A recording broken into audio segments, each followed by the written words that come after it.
Greetings to all.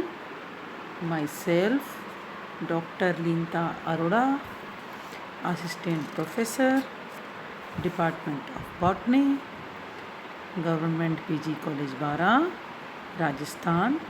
Today we are going to study about vegetable oil coconut. बच्चों, आज हम नारियल के बारे में विस्तार से स्टडी करेंगे। इससे पहले कोकोनट के मेरे फर्स्ट वीडियो में फर्स्ट पार्ट में मैंने आपको कोकोनट का botanical name, history and origin, distribution, coconut growing region in world and in India, coconut के बॉटनिकल कैरेक्टर्स के बारे में डिटेल में बताया है। आगे मैं आपको इसकी ecology, cultivation of coconut, extraction of coconut oil, improved varieties of coconut and uses of coconut के बारे में विस्तार से बताऊंगी। पिछले वीडियो में मैंने आपको बताया कोकोनट के बारे में। कोकोनट को वंडर प्लांट कहते हैं क्योंकि इसका हर भाग यूज़फुल होता है, उपयोगी होता है। इसका कोकोनट्स खुद कोयर फाइबर्स, उसकी जो लकड़ी है उससे टिम्बर वुड प्राप्त होती है और ये वनस्पति तेल का मुख्य स्रोत भी है। और ये विश्व में प्रोडक्शन में तीसरे स्थान पर आता है, इंडोनेशिया और फिलीपींस के बाद।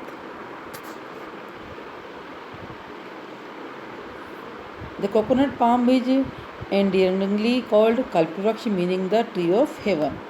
इसके हर पार्ट यूज़फुल होने के कारण और ये हमारे लिए इतना ज़्यादा उपयोगी है कि इसलिए इसको हम कल्प वृक्ष या ट्री ऑफ हेवन, इसको स्वर्ग का पेड़ भी कहते हैं। बेसिक इन्फॉर्मेशन के बारे में बताया आपको। साइंटिफिक नेम कोकस न्यूसीफेरा और इंग्लिश नेम कोकोनट और हिंदी में कॉमन नेम क्या है इसका, नारियल। साइंटिफिक क्लासिफिकेशन में फैमिली एरिकेसी और पामेसी, जीनस इसका है कोकस, species nucifera. Botanical name कोकस nucifera, common name नारियल। ओरिजिन एंड डिस्ट्रीब्यूशन के बारे में इसको बताया कि इसके नारियल की उत्पत्ति के बारे में हमेशा मतभेद रहे। अलग अलग साइंटिस्ट ने इसके बारे में अलग अलग इसके विचार दिए हैं। ये मैली समुद्र किनारे पाए जाते हैं।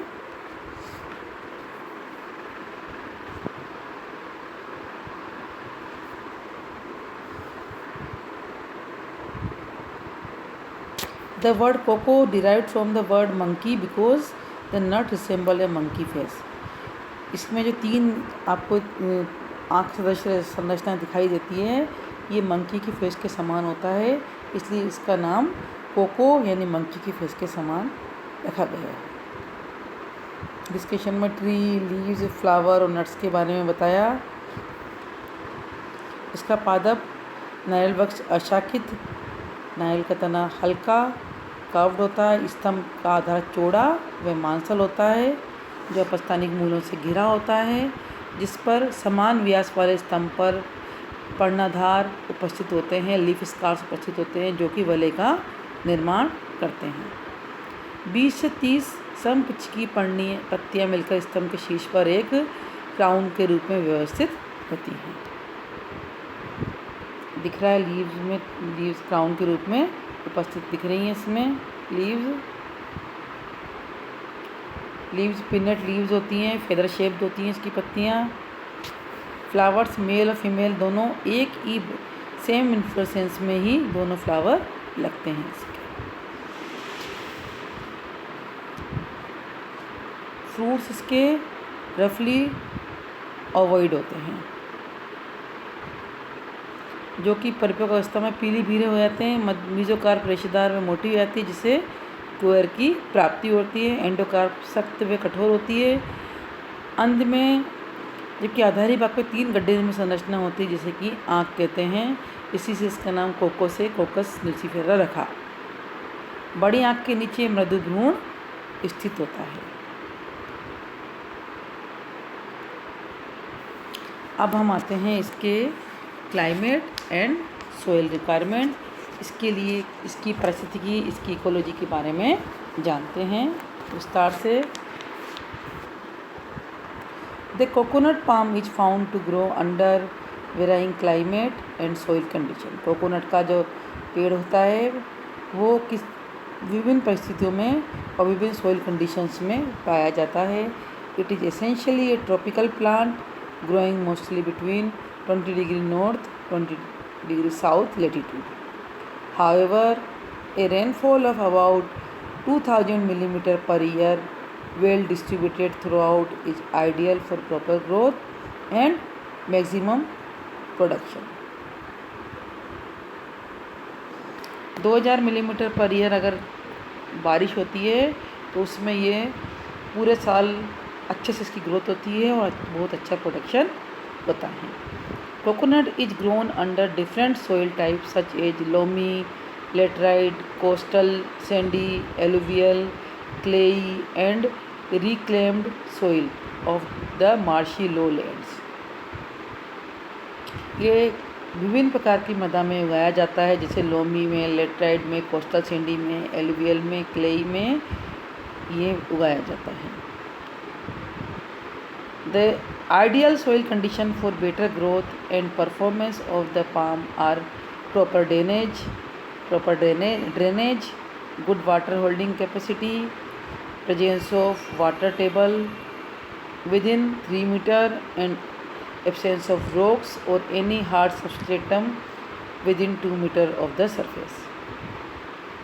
इसके उगने के लिए आइडियल कंडीशन में मिट्टी में प्रॉपर ड्रेनेज होना चाहिए, उसकी अच्छी वाटर होल्डिंग कैपेसिटी होनी चाहिए और उसमें 2 मीटर तक उसके अंदर नीचे पत्थर नहीं होने चाहिए, हार्ड सब्स्टिटम भी नीचे नहीं होना चाहिए।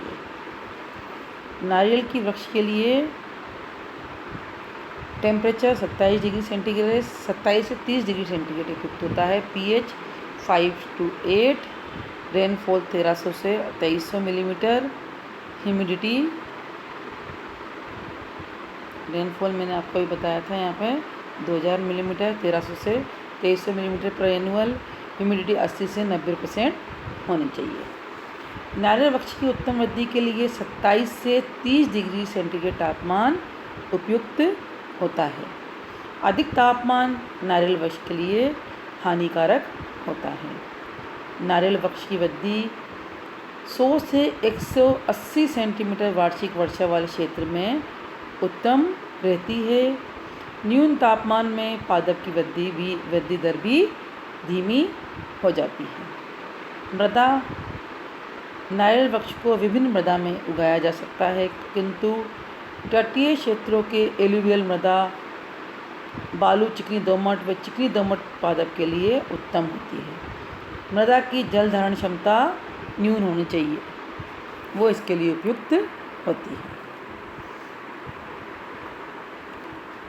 अब आते हैं कल्टीवेशन ऑफ कोकोनट, नारियल की खेती। सबसे पहले हम आते हैं बुआई करना। Time of planting the seedling during May with the onset of pre monsoon rain is ideal.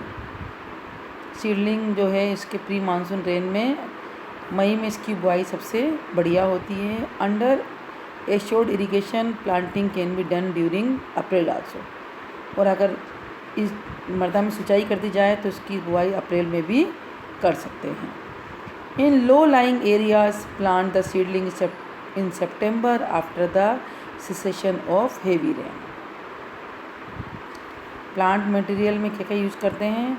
Collection of seed nuts, raising nursery, nursery care, seedling selection, polybag nursery, care of polybag nursery. Planting material,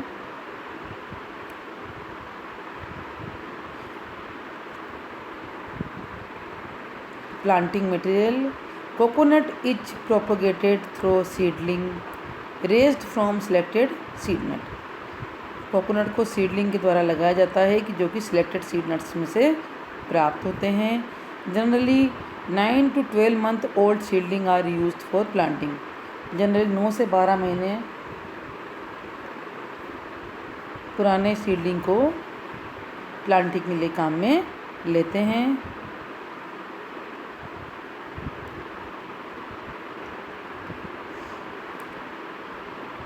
Select seedling which have 6 to 8 leaves and 10 to 12 centimeter collar growth when they are 9 to 12 months old.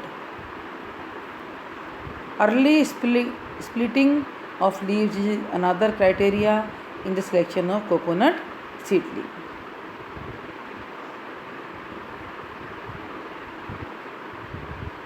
नारियल का प्रवर्धन जो होता है वो seeds के द्वारा ही होता है। बीज अंकुरण की दर बहुत धीमी होती है। बुआई हेतु मध्यम आकार के उत्तम गुणों युक्त फलों का चयन किया जाता है। इसके लिए सर्वप्रथम क्यारियों में बोकर इनको पोत तैयार की जाती है। इस प्रक्रिया में 6 से 8 महीने का समय लगता है। अब इस तैयार पोत को 3x3x3 नाप के वाले गड्ढों में रोपते हैं। प्रत्येक गड्ढे की आपसी दूरी 25 से 30 फीट होनी चाहिए। गड्ढों में कीटनाशी का छिड़काव व खाद डालने का कार्य 2-3 महीने पहले ही कर लिया जाता है। Preparation of land and planting.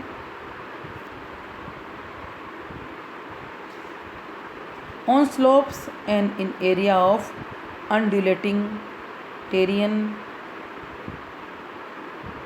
prepare the land by contour terracing or bunding.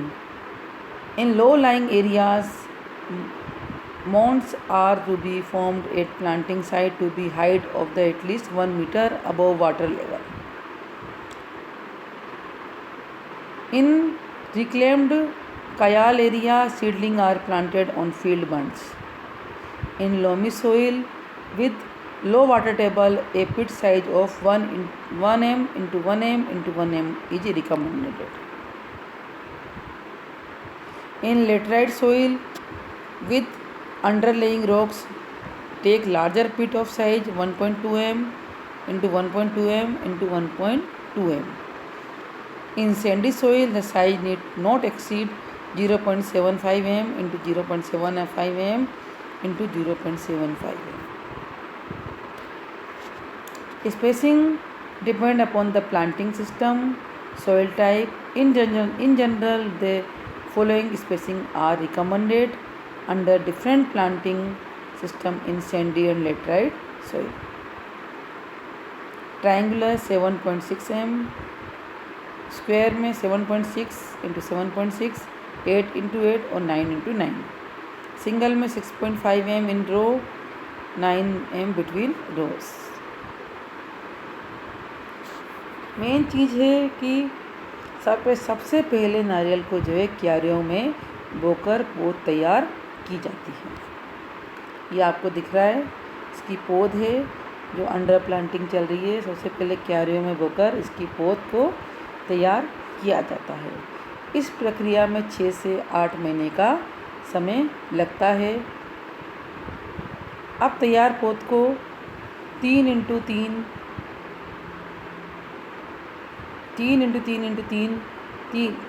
नाप वाले गड्ढों में रोपते हैं। प्रत्येक गड्ढे को आपसी दूरी 25 से 30 फीट होनी चाहिए। गड्ढे में कीटनाशी के छिड़काव व खाद डालने का कार्य 2 से 3 महीने पहले ही कर लिया जाता है। Weed management and irrigation. प्रारंभिक वर्षों में नारियल के वृक्ष को अधिक पानी की आवश्यकता होती है।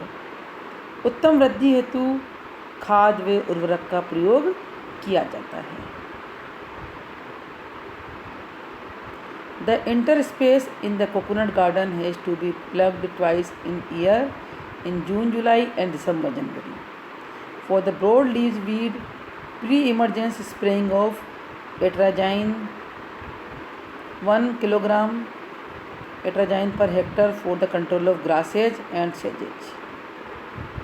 ये जितने भी हर्बिसाइड्स वीडिसाइड्स हैं इनको इसलिए हटाया जाता है ताकि इससे नारियल का गुणवत्ता पर असर ना हो। Post emergence spraying of glyphosate 10 ml and 20 gram ammonium sulphur पर लीटर ऑफ वाटर। इरिगेशन हो गया। उसके बाद पौध तैयार हो गई। पौध तैयार होने के बाद हम करते हैं फल प्राप्त करने के लिए हार्वेस्टिंग का कार्य करते हैं।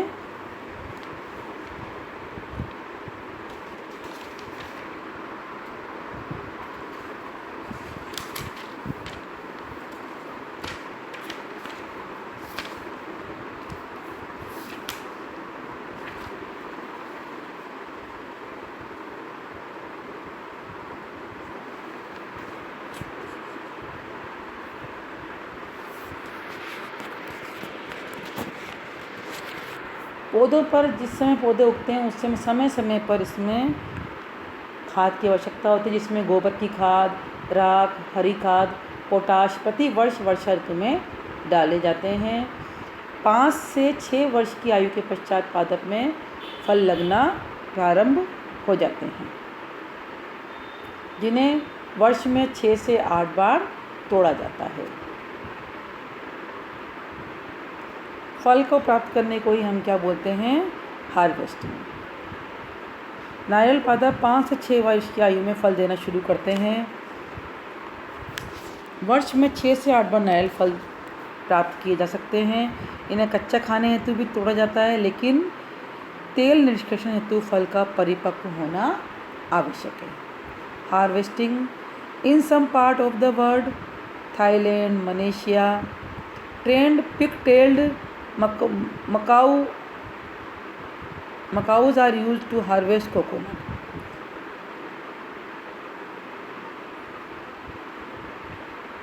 थाईलैंड, मलेशिया में ट्रेंड पिक-टेल्ड मकाउज होते हैं, बंदर की तरह होते हैं।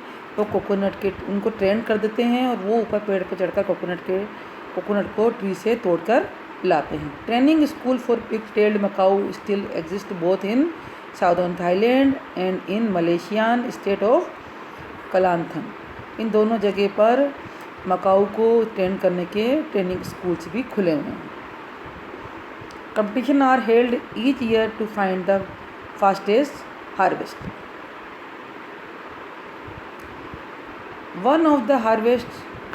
One of the method to harvest the coconut is to make a long pole from bamboo piece put together.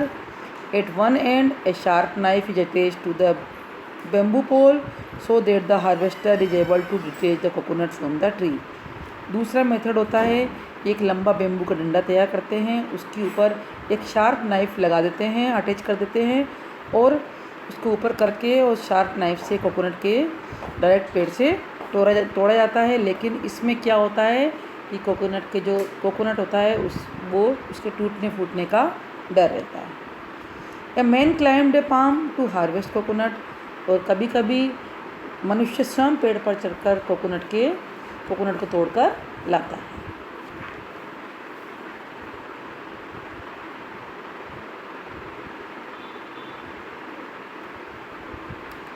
Technology, a number of devices have been developed to assist in the processes of harvesting and dehusk coconut operation.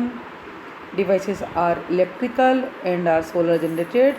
The technology are traditional method, modern method, oil milling. अब क्या है कि harvesting और डीहस्क के लिए बहुत सारे methods आ गए हैं और अलग अलग डिवाइसेस के लिए काम करती हैं। ये टेक्नोलॉजीज हैं ट्रेडिशनल मेथड, मॉडर्न मेथड और oil milling method.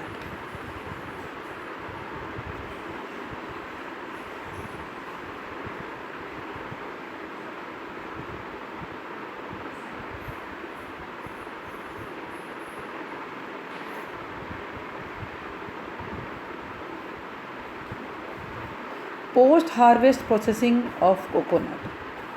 Dehusking of coconut. Dehusking is done to remove the husk part of the coconut. Dehusking में इसके कोकोनट के हस्क पार्ट को रिमूव कर दिया जाता है।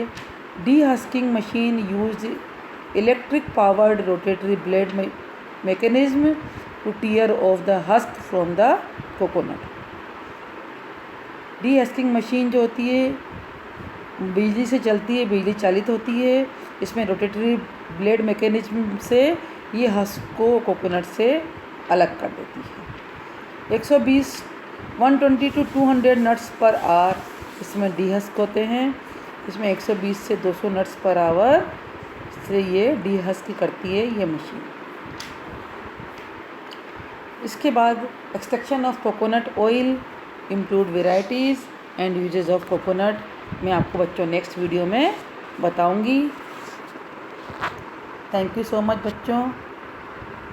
कोकोनट के थर्ड पार्ट में मैं जितना भी अगला पार्ट है extraction of coconut oil, improved varieties of coconut and uses of coconut के बारे में मैं आपको डिटेल में बताऊंगी।